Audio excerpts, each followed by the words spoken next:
Elevator music, as ensemble characters shift in and out of the elevator. Richard D. Johnson enters and stands just outside of the wings. He has an old-fashioned suitcase and is grappling with a typewriter as well. Well, here we are. Not exactly the most inspirational architecture, but it'll do. Spotlight shifts to narrator. Today, in the bustling city of Brooklyn, New York, a considerably disgruntled man is moving into a local apartment building in search of work after the closing of the Journal Register in Medina. Little does he know that he's about to encounter some awkward mechanical issues, nor does he know that his tie is on wrong. Wait, that's in the story? Why would you tell the audience that? They already know. Well, it was unnecessary to emphasize that. I'm the narrator. I speak facts. Narrator exits. Lights on elevator. Anxious businessman exits elevator and heads towards Johnson. Hello, am I right that this is the... The anxious businessman walks past. Well, all right then. Johnson walks over to the elevator. Ding! Johnson enters. There's a woman carrying a large purse in the elevator. Oh, hello. How are you? I'm fine. Do you mind pushing the button for level 4? Not at all. I'm just heading there myself. Say, I don't think I've seen you around here before. I can't say you have. I'm just moving here from Medina. Is that right? Well, welcome to Brooklyn, Mr. Johnson. Richard D. Johnson, ma'am. And you are? My name's Carol Hopkins, sir. Well, it's a pleasure. Moves to shake her hand, then realizes he can't because of the typewriter he's holding. Suddenly, the elevator shifts, causing the two to lose their balance for a second. You better put that down, Mr. Johnson. You might hurt yourself. Yes, Ding! Miss Vega enters. She's carrying a cane. Ugh, little girl. I thought for sure the elevator would be empty. Youngins like you could easily take the stairs. No have back troubles yet. These eyes. Oh, what floor do you need? It's none of your business. I know where I'm going. I can find it. There. You know, you remind me a bit of my aunt. That lady was stubborn as a mule, never let nothing stop her, no sir.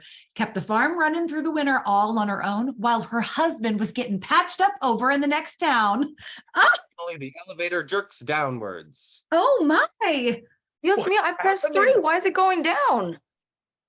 Johnson loses his balance again, and he struggles to keep hold of his typewriter. Once the elevator stops, Johnson puts down the typewriter. Wyatt enters. He's wearing glasses and a satchel. Oh, there's a lot of you. He pushes a button and makes his way to a corner. Thought the same thing. The elevator's just been acting up. Oh, how so? Well, I pressed 3 and it went down halfway up. How do you explain that? That's odd. The collective control algorithm states that it should have maintained its prior route if given a concurrent signal provided by at least one person in the elevator. Meaning? the elevator should have kept going up. Exactly. Well, it's going up now. Maybe it doesn't needs fixed. Maybe it doesn't need to be fixed. What? Maybe it doesn't need to be fixed. That's what I said. All right. The elevator fills with an awkward silence. Ding! Phoebe enters. She's chewing gum loudly and has headphones on. She's wearing a backpack. Kids. I just hope she kept the wrapper. People stick their bubble gum just about everywhere nowadays. It's unbelievable. Are you going up? What? The elevator jerks again and the lights go out. What happened? I don't know. Here, I think I have a flashlight in my bag somewhere. Maybe we can force the doors open? One of you help me? This is so weird. Are you planning to just pull it? Do you have a better idea? I can't see. Found it. Turns the flashlight on and off to see if it works. Oh, these stupid buttons aren't working. Phoebe and Johnson pull on the doors. It's not opening. Well, no shit, Sherlock. Johnson banging on the door. Hello? Anybody? You were talking about the elevator before. Can you fix this? I'm sorry, this is a hardware problem. I'm only a software developer. So you can't do anything. I'm afraid not. Oh, A pause as everyone takes in what has happened. I think we're stuck. Spotlight on narrator outside of the elevator. Breaking news! Local power lines are down due to extreme high winds, leaving many buildings without electricity and 5 complete strangers trapped in an apartment building elevator. For the time being, cellular signals are null, and it may be a while before communication capability is restored. The public has been asked to remain calm and stay where they are until further notice, in order to avoid any further disaster. So for now, it appears that Richard D. Johnson Huh? is about to get to know his neighbors a lot better than he expected. Spotlight shifts to elevator. The power is still out, but the lights start to flicker before turning on.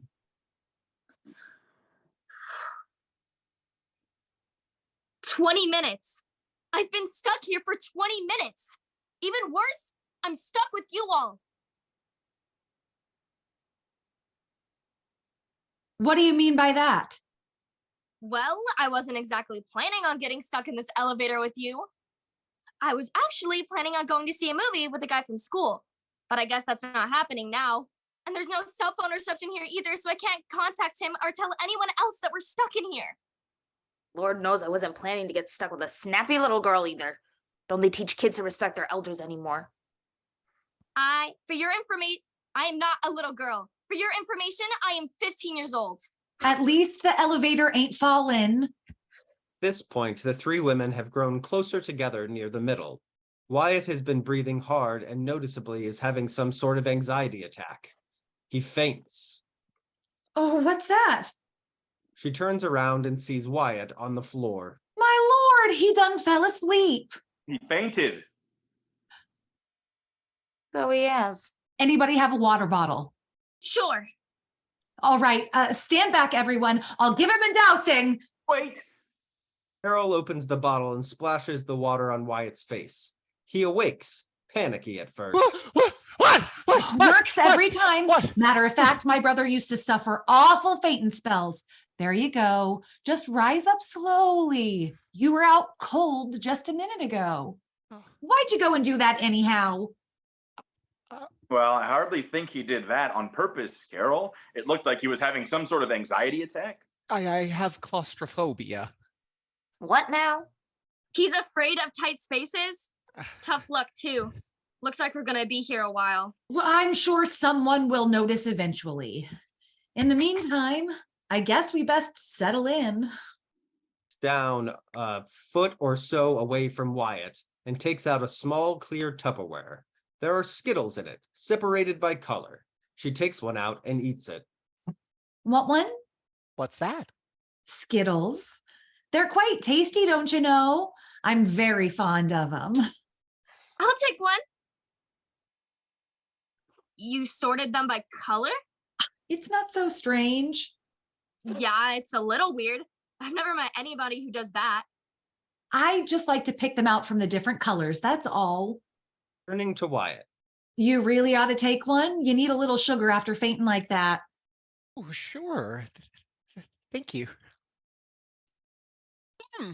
That's good. Have you never had Skittles before? No. How? My parents never let me have any kinds of candy.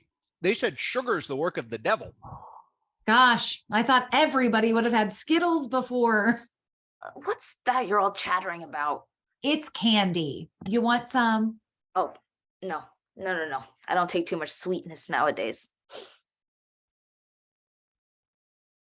I can tell. What was that? Nothing. You know what I think? I bet you're gonna tell me. I think we ought to introduce ourselves properly. I mean, if we're going to be in here for a while, we might as well get to know each other better. Here, I'll start. My name's Carol Hopkins, and I've lived in this apartment building for 2 years now. All right, who's next? I guess I'll go. My name is Richard D. Johnson, and I am just moving into this apartment building. Although right now it seems that I have moved into the elevator instead.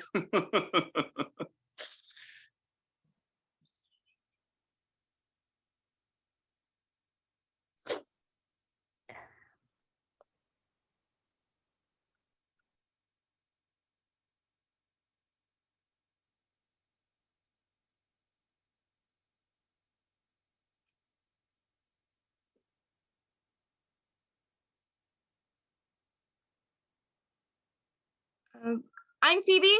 I'm 15 years old, and I live here with my mom and my grandpa.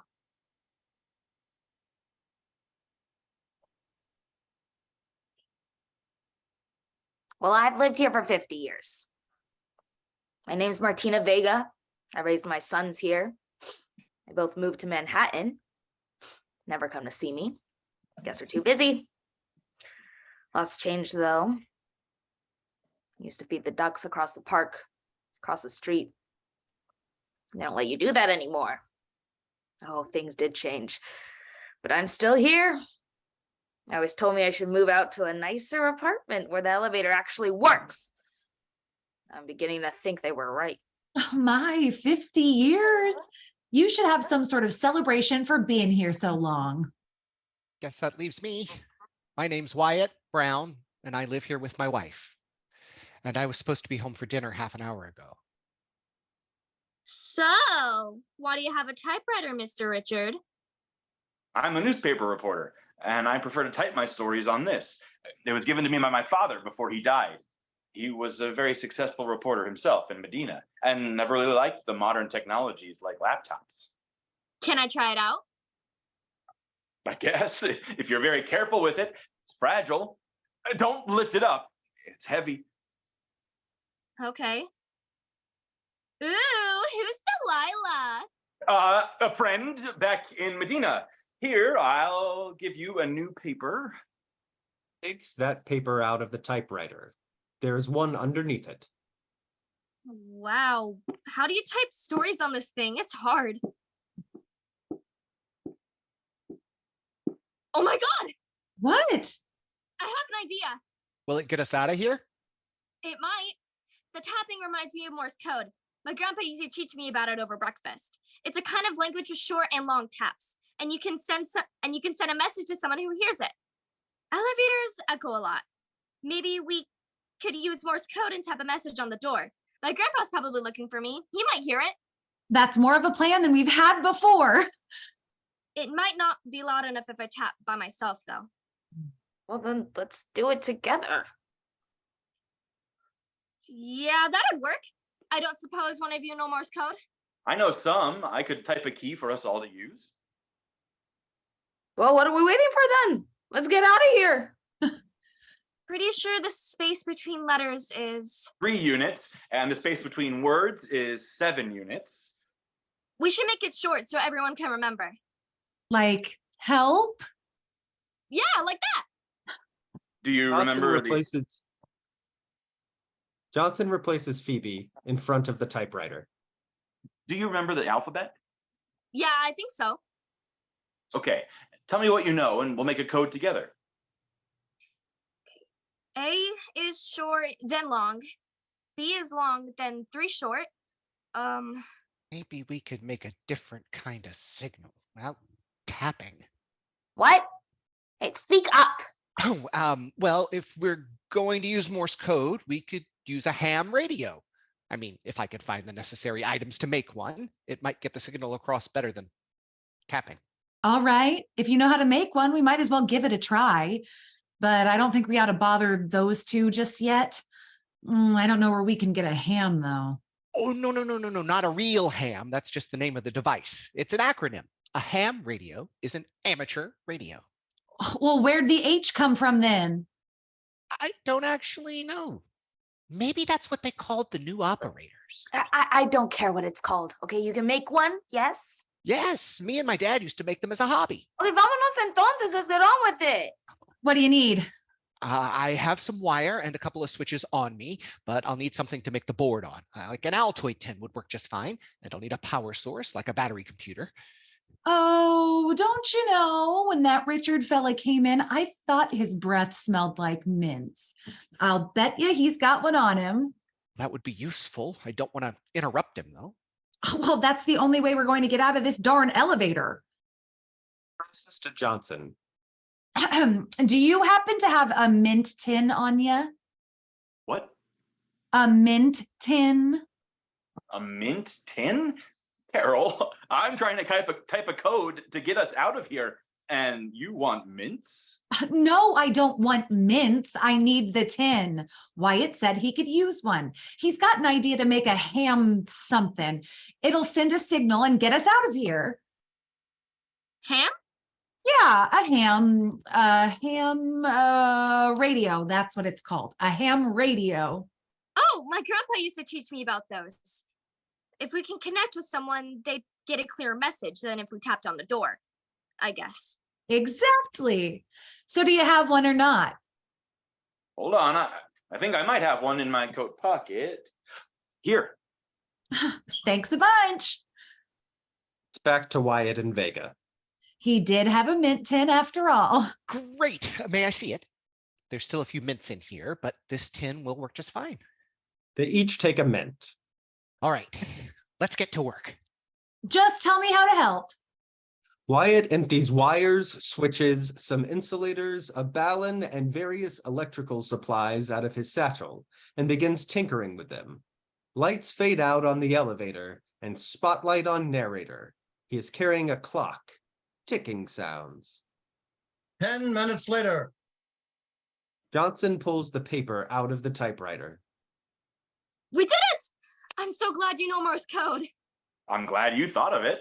Carol, can you hand me that wire? Sure. Okay, so if I just connect this to that, and then I'll need the fundamental mode crystal here, and I need to drill some holes in this. Oh, I have a pocket knife. Maybe that would work. It's got a reamer so it can punch holes in things. Can I see that? Here you Takes it are. out of her purse. Okay, some electrical tape. Johnson hands it to him. Okay, and I just twist this wire and put that right there. 3 insulators, please. Yes, and that will work. Oh, my back. Maybe it would help if you sit down. No, then I won't get up. I'll help you. She holds out her hand and helps Vega lower herself to the ground.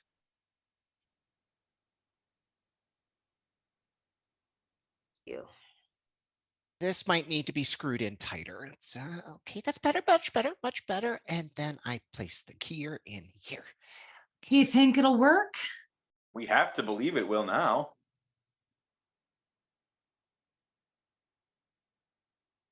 Okay, this is taking too long.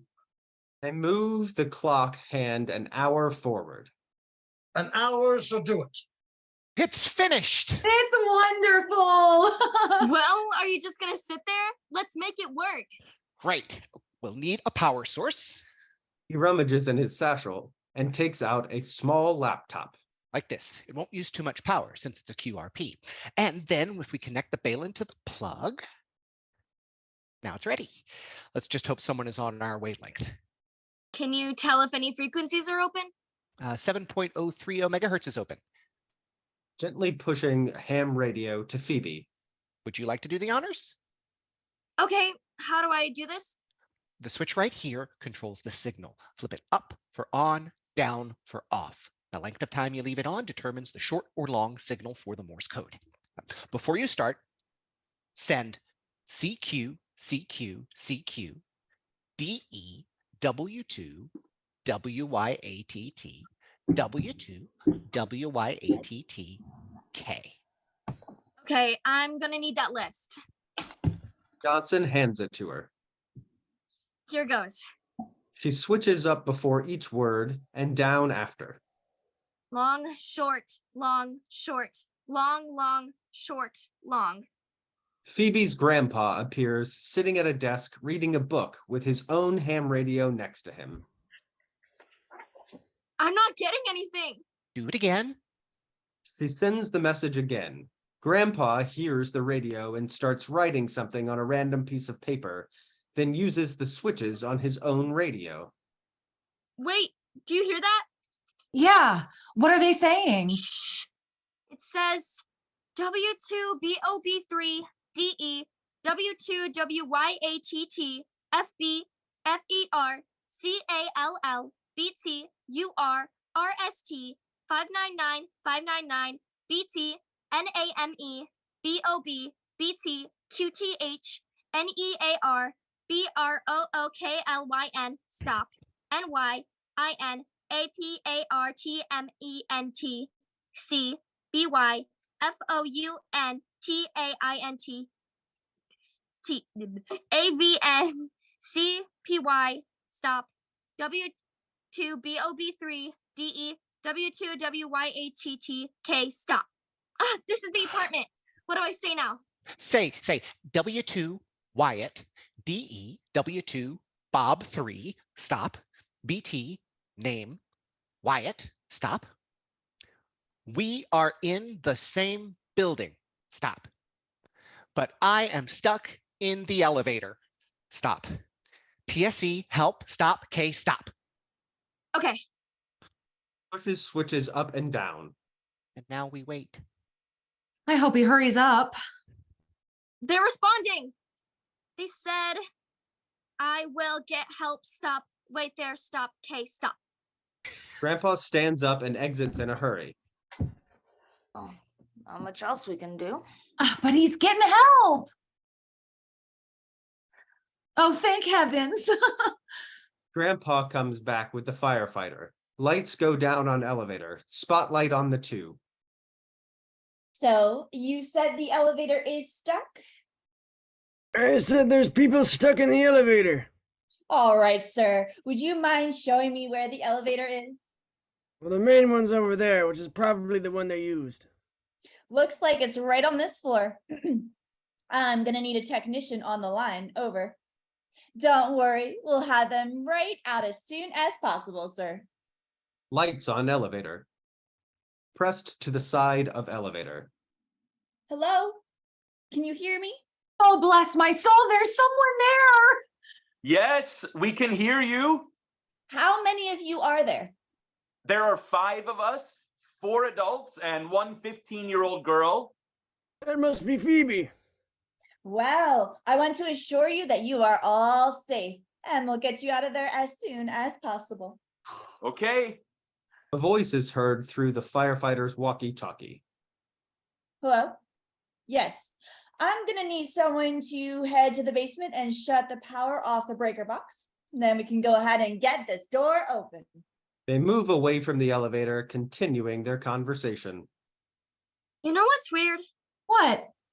I think I'm actually gonna miss you guys. Oh, bless your heart. You'll still see us around the building. All right, I'm gonna try to get the door open now.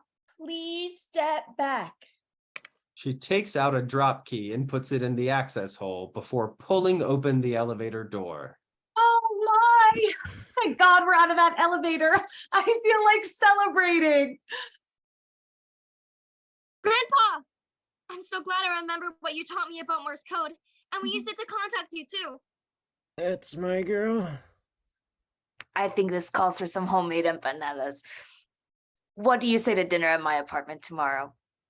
Could be a welcoming party for Richard. Well, that's awfully nice of you. Wyatt leaves and takes the ham radio with him. I'd love to come after I explain all this to my wife. That sounds wonderful. Phoebe and her grandpa walk off together. Miss Vega leaves after, mumbling to herself about the party. Wyatt checks his watch before heading off too. Carol and Johnson are left. The firefighter brings the typewriter out of the elevator. I assume this typewriter and suitcase belong to one of you? Johnson takes it. Thank you. We appreciate your rescue, ma'am. Just doing my job, ma'am. She leaves the two talking on her walkie-talkie. The narrator appears in the hall, standing in front of the two. Well, Mr. Johnson, you fixed your tie and made some new friends. Good for you. Finally moving away from Medina. I hope to see you around, Richard T. Johnson. but you're doing good on your own. Lights fade. Spotlight on Carol and Johnson. So, do you need help finding your apartment? I can show you around the building if you want. Thank you. I'd like that. Harold takes his suitcase and they exit together. Blackout. End of play.